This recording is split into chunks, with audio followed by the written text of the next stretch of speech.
వైశాఖ శుద్ధ తదియ పర్వదినాన్ని పురస్కరించుకొని సింహాచల వరాహ లక్ష్మీ నరసింహ స్వామివారి నిజరూప దర్శన ఉత్సవానికి భక్తులు పోటెత్తారు.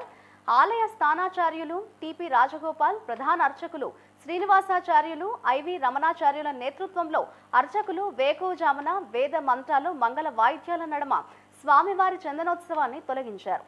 నిజరూపంలోని సింహాసుడికి విశేష అభిషేకాలు నిర్వహించి చందనం అలంకరించి ప్రత్యేక పూజలు నిర్వహించారు.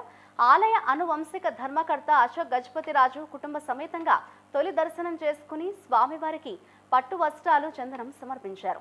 రాష్ట్ర ప్రభుత్వం తరఫున రెవెన్యూ మంత్రి అనగాని సత్యప్రసాద్, టీటీడీ తరఫున చైర్మన్ బిఆర్ నాయుడు పట్టు వస్త్రాలు, చందనం అందజేశారు.